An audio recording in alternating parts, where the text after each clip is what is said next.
Hello and welcome to my channel. Again, today is going to be another short video, what I call short videos anyway.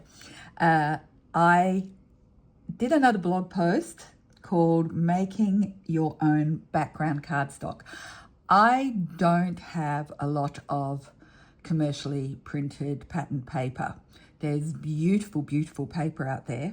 But I tend to like making my own background patterns and designs and things like that. It's just something I do when I'm not feeling creative to make cards, but I'm feeling I want to create something, and so I just spend a morning or an afternoon making patterned paper, trying different techniques, getting messy with inks and paints and sprays and you name it, I do it. So I did a blog post where I actually have photos there of the backgrounds that I created, and in the blog article it actually does describe what I used to make the actual background. So again, I recommend, if you've come to the video before looking at the blog post, go to the website gabbyscardcreations.com.au, check out that blog post, see the backgrounds, how I made them, and then come back, because I did promise you a video to show you the cards I made using those backgrounds. So this is our first one. Now the background was this green one here. Now what I used here was apart from the red branch here and the beads. Well, no, I shouldn't say apart from. The background panel here is Gina K Designs, and I stamped it in Moonlit Fog using Grip Mat, double background Grip Mat 2, and then I used some elements from Summer Silhouettes and Gentle Silhouettes to do the branches or the leaves and the butterflies, etc., and I stamped those in Dark Spruce. I've also used master layouts too. This particular sprig here in the red is from Paper Rose. It's a Paper Rose die, but I don't know what it's called. And this one, Peace on Earth, the sentiment Peace on Earth, I have no idea where that is from. I went through my little box, which has got all bits and pieces of things I've stamped in the past and not used, etc., and found Peace on Earth and thought, oh, that'd be good for this particular card. I have mounted the panel onto the same red cardstock as I used for this particular branch, and then I added these enamel dots. Now, apart from the Peace on Earth, there is nothing on this card that is a Christmas stamp. Yet it reads Christmas, because of the Peace on Earth, but even without that, it reads Christmas because of the colors I've used. These look like, they could be little berries. The red and the green, speaks Christmas. So I want to encourage you that if you want to make Christmas cards and you think, oh, I don't have a big selection of Christmas stamps, the main thing that you want is you want to have a Christmas sentiment, because even if you have got another floral type stamp, if you use colors that scream Christmas, then it will work.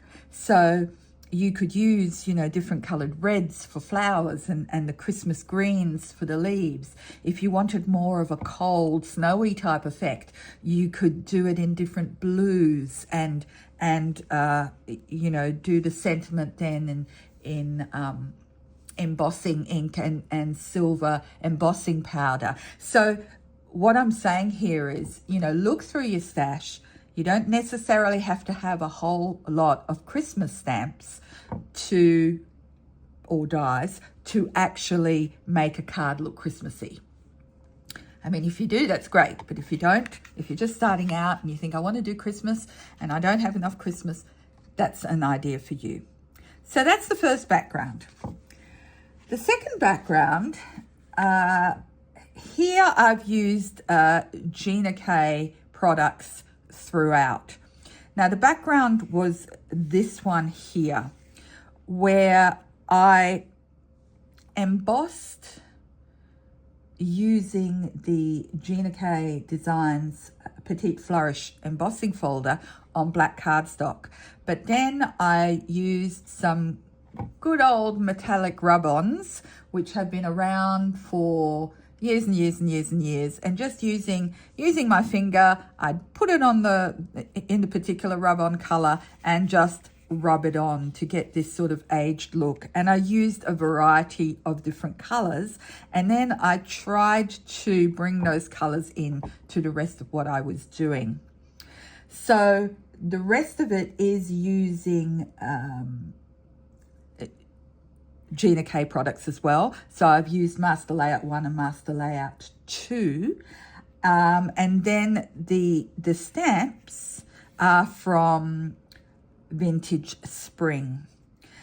So you see here, the color I used here in the middle here is quite striking, quite bright. So I thought I would repeat that with the actual card base. And I used a sort of a rose gold sort of shiny cardstock here for the matte behind the embossed panel, and also the matte behind the sort of sea sort of greeny bluey oval there. And then I used the paler blue for the butterfly and the greeting, and I used some pale blue gems just from my stash. So that is quite a vintagey look, which I did say even in the blog post that I would probably do a vintage looking card with this. And I also said in the blog post that the previous card would be a Christmas card as well. So that's that one. Then we had panel 3, which I turned into this one. Is this panel 3? Yes. So I created this panel at the back here with Simon Hurley solar sprays.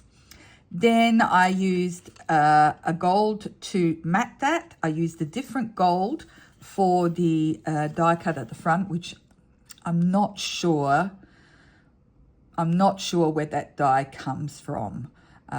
So I think I might know, but I don't want to say it just in case I'm wrong, so I won't. So it's a die cut from my, or that's a die from my stash, and you can see it goes well with the background design of the stencil that I used. I then also used an On Your Retirement sentiment from Gina K Designs, and that is from her All at Once Spring Celebrations, and I used Master Layouts too. Now I used some metallic rub-ons for the sentiment as well. The sentiment is very, it's quite light, appears quite unobtrusive, and that's what I wanted. Because the rest of the card is quite loud, I didn't want to add any more loudness, if you like. So I kept the sentiment in the background, yet you can still read it. And it's suitable, I think this one is particularly suitable for a mail card. All right, the next one is using a similar background, and as you'll read on the blog post, I said that I pressed what was left on the stencil onto another piece of black cardstock. So I've got the same pattern as on the previous card, but I don't have it quite as sort of heavy on the background. So this one here uses the Gina K Designs All at Once, All Occasions sentiment of birthday wishes. And I didn't actually change the color up on that. I had actually stamped that on a little bit of a pale yellow cardstock, but it sort of blends in with the gold as well.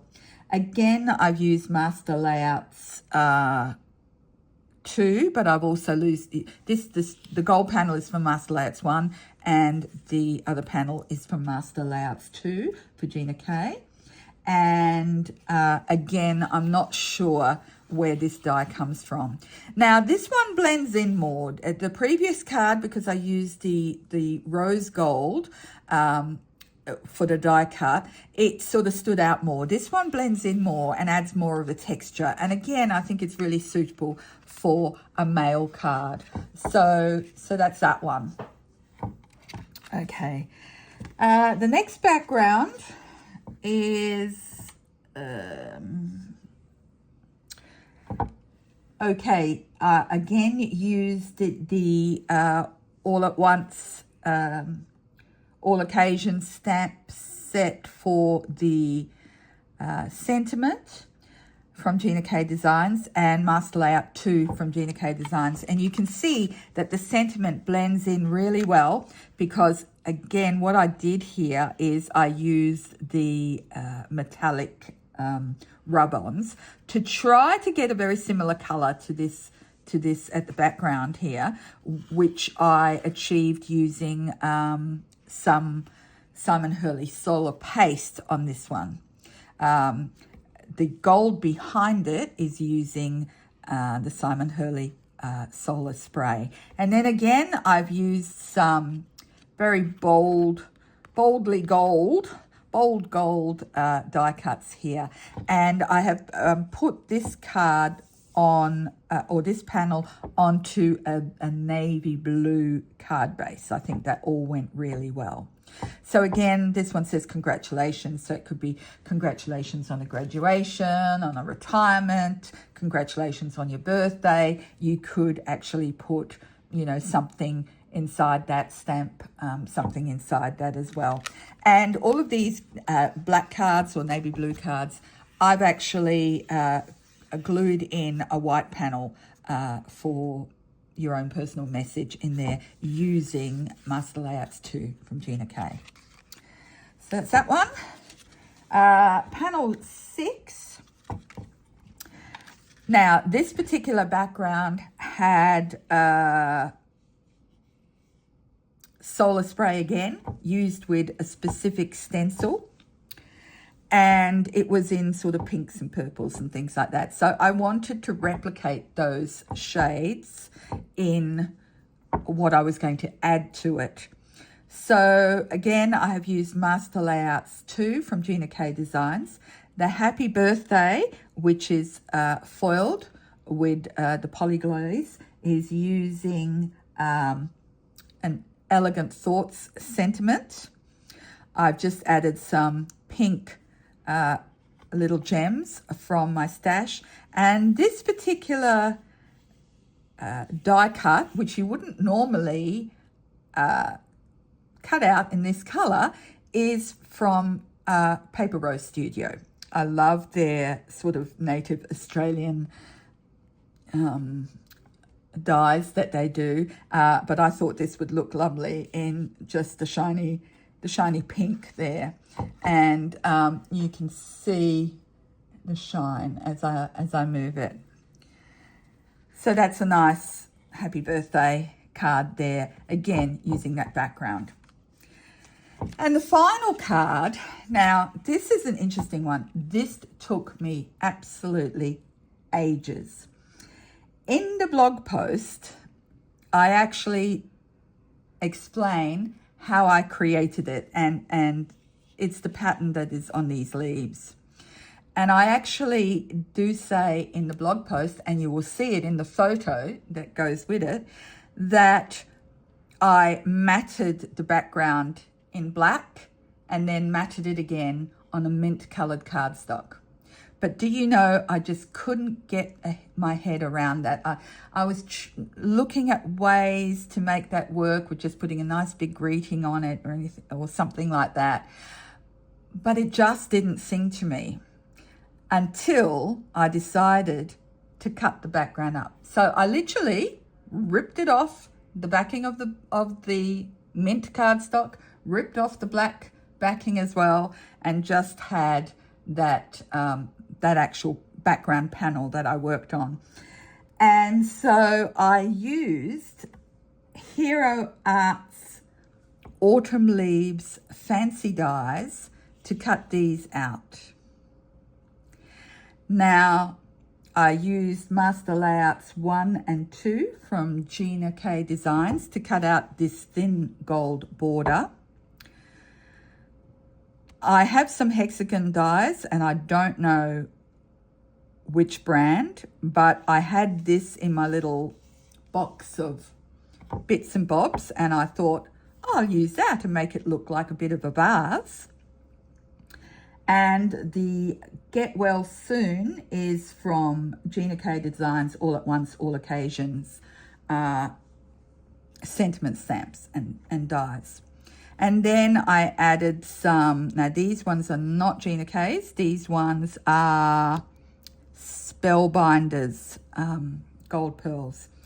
So I feel that I achieved here quite an oriental sort of look. It looks oriental to me, but I love the actual texture and the color on the leaves. The leaves just, I don't know, they just stand out beautifully to me, and I really like the way that ended up.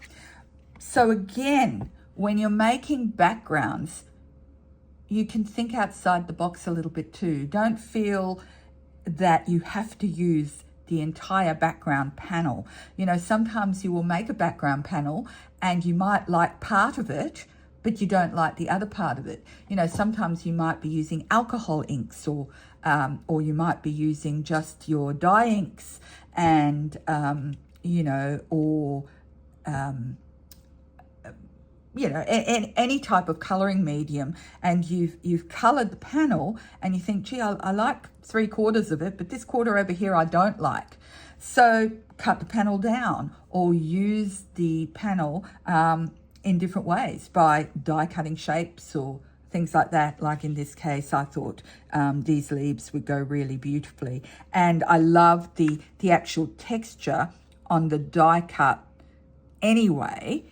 So even if you had done these on just plain paper, you would have got this lovely sort of texture of the veins on your die cuts. But with the added bonus of the lovely background, it just, these leaves are just stunning. So I really did like that. Anyway, so those were the results of the backgrounds that I made. So now you might like to go off and be inspired to make a whole heap of backgrounds and then make cards from them. Or I'm sure if you're anything like me, you've got backgrounds already there, a lot of them, and you can now haul some of them out and actually make some cards with them. Okay, until next time, take care.